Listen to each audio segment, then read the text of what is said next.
అందరికీ నమస్కారం. ఈరోజు మీ అందరికీ నేను వినిపించబోయే కథ డాటర్ ఇన్ లా.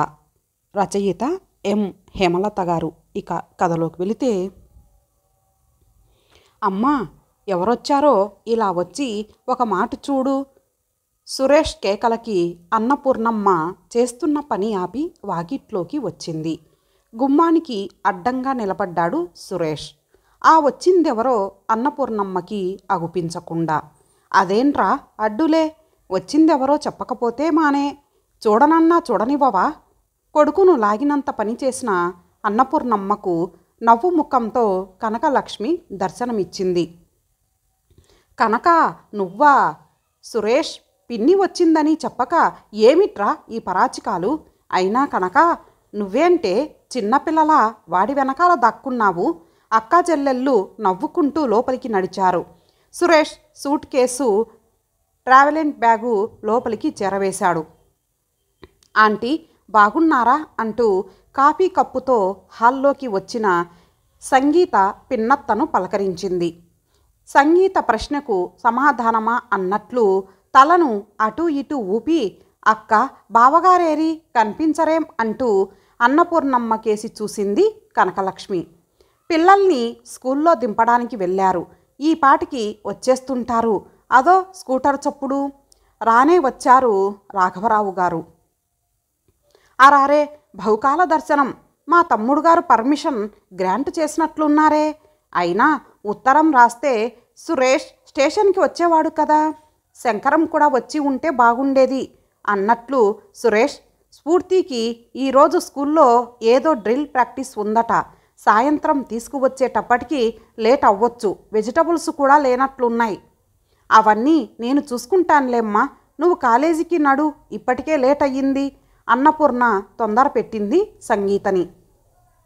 వస్తానంటీ, ఇక రాత్రికే మన కబుర్లు. కనకలక్ష్మి కేసి చూస్తూ చకచక చెప్పులేసుకొని హ్యాండ్ బ్యాగ్ భుజానికి తగిలించుకొని సురేష్ వెనక స్కూటర్ మీద కూర్చొని బై చెప్పింది సంగీత. వెళుతున్న సంగీతని విస్తుపోయి చూస్తూ నిల్చున్న చెల్లెలతో అంటోంది అన్నపూర్ణ. కనక నీకోసమని సంగీత మళ్ళీ గీజర్ ఆన్ చేసినట్లుంది, స్నానం చేసిరా. నేను మా ఇద్దరికి నీకు కలిపి బియ్యం కుక్కర్లో పడేసి వస్తాను, తీరుబడిగా కబుర్లు చెప్పుకుందాం. అదేంటక్క, కోడలు పిల్ల నీకు బావగారికి అన్నం వండదా ప్రశ్నించింది కనక. ఎందుకు వండదు, చల్లారిపోతుందని నేనే నిదానంగా పెడతాను. అయినా కుక్కర్లో బియ్యం పడేయడం కూడా ఒక పనేనా? ఇంకేం మాట్లాడలేక కనక తనకి కేటాయించిన గదిలోకి నడిచింది. మధ్యాహ్నం భోజనాలు అయ్యాక రాఘవరావు గారు కాసేపు పడుకుంటానంటూ గదిలోకి వెళ్ళారు. అక్కా చెల్లెళ్ళిద్దరూ పిల్లల గదిలోని పక్కల మీదికి చేరారు. 3 బెడ్రూమ్ ఫ్లాట్ అనుకుంటా అక్క, బాగానే ఉందే అంది మంచం మీద బాసిం పట్టు వేసుకొని కూర్చుంటూ. అవునే కనక, మీ బావగారి పెన్షన్ డబ్బులు సురేష్ బ్యాంకు లోన్ ఇంకా తక్కువైతే ఊర్లోని పొలం కొంత అమ్మితే ఈ ఇల్లు అదే ఫ్లాట్ వచ్చిందనుకో. అన్నపూర్ణ కూడా కనక ప్రక్కనే కూర్చుంది. కనక, వివేక్ అబ్రాడ్ వెళ్ళే ఉద్దేశంలో ఉన్నట్టు రాశావు, ఎంతవరకు వచ్చాయేంటి ప్లాన్లు? వాడికి వెళ్ళాలని ఉన్నా ఛాన్సెస్ రావద్దు, వచ్చినా మేం వెళ్ళనివ్వద్దు. కానైతే మా కోడలి పిల్ల మాత్రం మా దుగ్ధపడిపోతోంది, ఎప్పుడెప్పుడు విమానాల్లో ఊరేగుదామా అని ఈసడింపుగా అంటున్న కనక వైపు విస్మయంగా చూసింది అన్నపూర్ణ. చిన్నవాళ్ళు కదా, అవకాశాలు వస్తే మాత్రం వదలకూడదు కనక, ఈ వయసులోనే వెళ్ళి రావాలి. మా సురేష్కి కూడా అదే చెప్తుంటాను. అది సరే, సుమ డాన్సింగ్ ఎంతవరకు వచ్చింది? మాట మార్చింది అన్నపూర్ణ. అక్కయ్య తనతో మాట్లాడుతూనే ఉంది. నిద్రలోకి జారుకుంది కనక.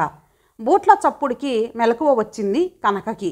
గదిలోకి దూసుకు వచ్చిన 10 ఏళ్ల అజయ్ నానమ్మ అంటూ లోనికి వచ్చి తన పడక మీద ఉన్నది తన నానమ్మ కాదని గ్రహించి రివ్వున వెనుదిరిగి వంటగది ప్రవేశం చేశాడు.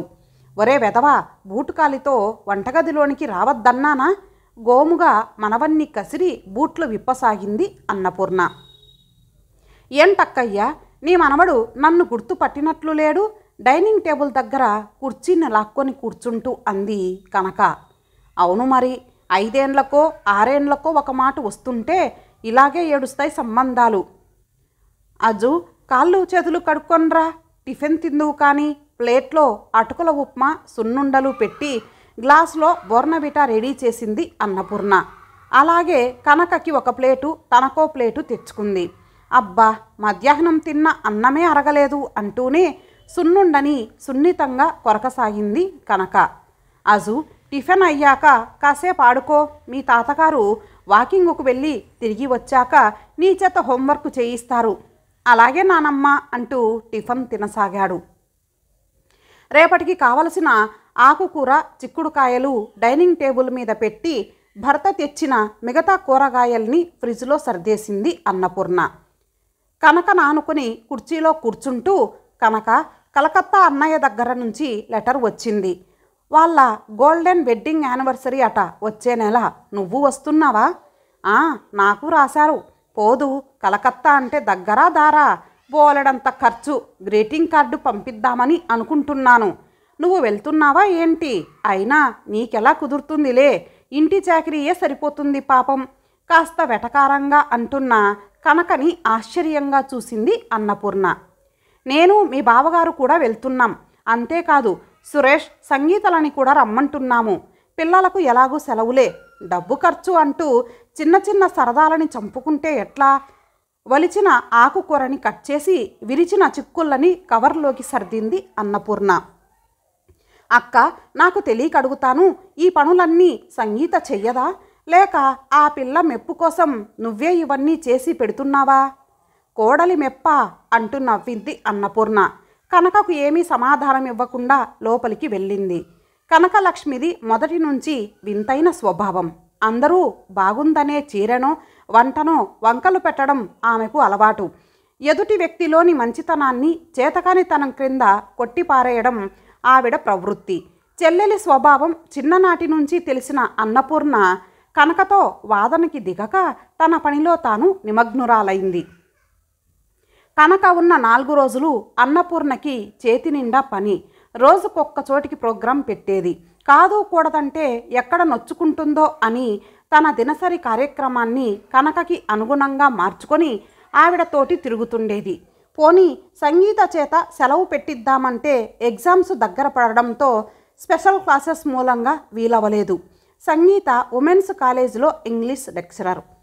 ఆంధ్ర బ్యాంక్లో ఆఫీసర్గా ఉన్న సురేష్ బ్యాంకు ఇన్స్పెక్షన్ మూలంగా బిజీ అయిపోయాడు. రాఘవరావు గారే ఇంటి పట్టున ఉండి అక్క చెల్లెళ్ళని బయటికి పంపేవాడు. 7 గంటలకి నిద్ర లేచిన కనకకి ఇంట్లో ఏదో హడావిడి కనిపించింది. రోజు ఆ పాటికి వంటింట్లో చురుకుగా పనిచేస్తూ కనిపించే అక్కయ్య అక్కడ లేకపోవడంతో వెనుదిరిగిన కనకకి సంగీత ఎదురుపడింది. అక్క ఎక్కడికి వెళ్ళింది సంగీత? అత్తయ్యకి ప్రొద్దుటి నుండి జ్వరం ఆంటీ. డాక్టర్కి ఫోన్ చేశాను. టెంపరేచర్ తగ్గడానికి మాత్ర చెప్పి ఇమ్మన్నారు. అయినా జ్వరంతో కూడా లేచి కుక్కర్ పెట్టారు చూడండి, నన్ను లేపొచ్చు కదా బాధగా అంటూ వంటింట్లోకి వెళ్ళింది సంగీత. గబగబా అక్కయ్య దగ్గరికి వెళ్ళింది కనక. కుర్చీలో చెరగిలబడి కూర్చుంది అన్నపూర్ణ. అక్క, నీది మరీ విపరీతం. జ్వరంలో కూడా నువ్వే వండి వార్చాలా?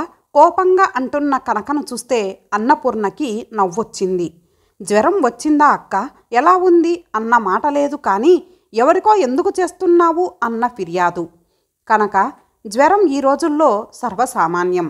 అయినా సంగీత ఏదో చిన్నపిల్ల హడావిడి పడుతుంటే నువ్వు కూడా ఏంటలా హైరాణ పడుతున్నావు? జ్వరం మరీ ఎక్కువగా ఉండి లేవలేని పరిస్థితి ఏర్పడితే చూద్దాంలే. సంగీత తెచ్చి ఇచ్చిన మాత్ర వేసుకొని వేడి పాలు త్రాగింది అన్నపూర్ణ. సంగీత, కుక్కర్లో పప్పు, చిక్కుళ్ళు, బియ్యం పెట్టాను. నిన్నటి పుదీనా పచ్చడి ఫ్రిడ్జ్లో ఉంది. చారు పెట్టు, చిక్కుడు తాలింపు వేయి. ఈరోజు టిఫిన్ క్యాంటీన్లో తినేయండి. పిల్లలకి బ్రెడ్ టోస్ట్ చేసి ఇచ్చేయి. కనుక నువ్వు బ్రేక్ఫాస్ట్ లంచు కలిపి ఏకంగా బ్రంచు చేసేయి. అత్తయ్య, మీరు కాసేపు విశ్రాంతి తీసుకోండి. మా తంటాలు మేం పడతాము, మీరు రండి ఆంటీ అంటూ కనకని బయటకు పిలిచింది సంగీత. అన్నపూర్ణ ఫ్లూ జ్వరంతో పడక వేసిన ఆ 4 రోజులు ఆ ఇంటిల్లిపాది పడిన ఆరాటం, ఆదుర్ద నిజం చెప్పాలంటే కనకకి కంటగింపు కలిగించింది. సురేష్ సరే కొడుకు, రక్తం పంచుకు పుట్టినవాడు. అమ్మా అమ్మా అంటూ ఆవిడ చుట్టూ 10 సార్లు తిరిగి పరామర్శించాడంటే అర్థముంది. అది తల్లి కొడుకుల సంయమనం. ఇదేంటి ఈ కోడలు పిల్ల అందునా పరాయిది అంతలా ఆవిడని అంటిపెట్టుకొని ఉపచారాలు చేసింది. అక్కయ్య కోడలికి పనులు చేసి పెట్టడం మెప్పు కోసం అనుకుంటే మరి ఈవిడ అత్తగారి మీద చూపించే ప్రేమానురాగాలని గురించి ఏమనుకోవాలో ఒక్క పట్టాన బోధపడలేదు కనకకి. అన్నపూర్ణ లేచి కాస్త తిరుగాడడం మొదలుపెట్టగానే తిరుగు ప్రయాణానికి సిద్ధమయ్యింది కనక. అదేంటే కనక, రాకరాక వచ్చావు, ఇంకో 4 రోజులు ఉండరాదు? నాకు కాస్త ఓపిక వచ్చిందిగా, చూడవలసిన మిగతా ప్రదేశాలు సరదాగా తిరిగి చూడొచ్చుగా. వద్దులే అక్క, ఇప్పటికే చూసింది చాలు. నేనొచ్చి నీకు అనారోగ్యం తెచ్చిపెట్టాను. అవేం మాటలే, నిన్ను అలా ఎవరైనా అన్నారా? ఎందుకట్లా అంటావు? ఇంకా నయం సంగీత సురేష్ వినలేదు, లేకుంటే ఎంత నొచ్చుకునేవారో. మనిషి అన్నాక రోగం రాకుండా ఉంటుందా? అక్క మాటలని తోసిరాజని ప్రయాణం కట్టింది కనక. కాలేజీ నుండి వస్తూ సంగీత కనకకి వెంకటగిరి జరీ చీర, మ్యాచింగ్ బ్లౌజ్ తెచ్చి అన్నపూర్ణ చేతికిచ్చింది. ఆంటీకి ఈ కలర్ నచ్చిందేమో కనుక్కొండత్తయ్యా, లేకుంటే మార్పిస్తాను అంటూ. చక్కటి ఆకాశం రంగు చీర అది, సన్నటి జరీ తీగలు, హంసల బార్డరు, బాగుంది అంటూ కనక కూడా ఓకే చేసింది. కాకుంటే అయినా ఈ చీరసారెలు నాకిప్పుడెందుకమ్మా అంది సంగీత వైపు చూస్తూ. ఆ సాయంత్రం రైలుకే కనక ప్రయాణం. మధ్యాహ్నం భోజనాలయ్యాక అక్కా చెల్లెళ్ళిద్దరూ కబుర్లలో పడ్డారు. అక్క, ఈసారి నువ్వే రావాలి మా ఇంటికి. ఈ చాకిరీలు బాదరబందీలు ఎప్పుడూ ఉండేవే. ఆడవాళ్ళం మనం పుట్టగానే మనతోటే పుట్టిన ఈ చాకిరీలు మనం చచ్చాక గాని మనల్ని వదలవు. మా కోడలు పిల్ల కూడా చాకచక్యంగా ఇంటి పని వంట పని నా మీదికి నెట్టాలని చూస్తుంది. నేను నీలాగా పొగడ్తలకి బోల్తాపడే అమాయకురాలిని, అల్పసంతోషిని కాను. అయినా నేను వచ్చినప్పటి నుండి చూస్తున్నాను, వంట పుట్టిలాగా వంటింటికి ఆయాలాగా పిల్లలకి అంకితమయ్యావు. ఇక బావగారంటావా, ప్యూన్లాగా పిల్లల స్కూళ్ళకి బజారు పనులకి, ఇంకాస్త టైం ఉంటే ట్యూషన్ టీచర్లాగా పిల్లల చదువులకి సరిపోయారు. పెద్దవారయ్యారు, కాస్త విశ్రాంతి, మీకంటూ ఒక వ్యాపకం ఏర్పరచుకోవాలి కదా. నేను మీ మరిది చూడు, మాకొచ్చే పెన్షన్ డబ్బులతోనే చక్కగా టూర్లకి వెళ్తాం. ఇక ఇంట్లో ఉన్న ఇటువంటి బాదరబందీల జోలికి పోము. కనుక ఎంత తప్పుగా ఆలోచిస్తున్నావు నువ్వు. నేను ఈ ఇంట్లో ఓ పని మనిషినా? నీకలా అనిపించిందా? అయినా కనుక నువ్వు వచ్చినప్పటి నుంచి గమనిస్తున్నాను, సంగీతని కోడలు పిల్ల పరాయి పిల్ల అంటూ భేదభావంతో చూస్తున్నావు. తన పుట్టింటిని కన్నవారిని వదిలి మనతో కలిసి జీవితాన్ని పంచుకోవడానికి వచ్చిన పిల్ల పరాయిది ఎట్లా అవుతుంది? అదే సంగీత నా కూతురైతే నేను ఇలా చేస్తుంటే నువ్వు తప్పు పట్టగలవా? ఎన్ని చెప్పినా కోడలు కూతురవుతుందా అంది కనక. అక్కడే పొరబడుతున్నావు కనుక. నువ్వు కోడల్ని ఇంగ్లీష్లో డాటర్ ఇన్ లా అంటారు, నీకు తెలుసు కదా. హక్కుతో మన ఇంటికి వచ్చే కూతురు అన్నమాట. తన ఇంటి పేరు మార్చుకొని మన ఇంట ప్రవేశించే ఆ అమ్మాయిని కూతురులాగే ఆహ్వానించాలి. నాకు సంగీతని చూస్తే సొంత కూతురులాగే ఉంటుంది. అంతేకాదు, ఒక్కొక్క మాట స్నేహితురాలిలాగా కూడా ఉంటుంది. అయినా కనుక ఇది నా ఇల్లు, నా కొడుకు కోడలు మనవలు అందరూ నా వాళ్ళు. వాళ్ళకి చేయడం నాకు శ్రమ కాదమ్మా, అది నా ఆనందం. మీ బావగారు అంటావా, ఆయనకిష్టం లేని పని ఆయన చేత చేయించడం బ్రహ్మతరం కూడా కాదు. మేమిద్దరం ఈ ఇంటి మూల స్తంభాల లాంటి వాళ్ళం. ఈ స్తంభాలకు అల్లుకున్న పొదరిల్లే మా ఈ పర్ణశాల.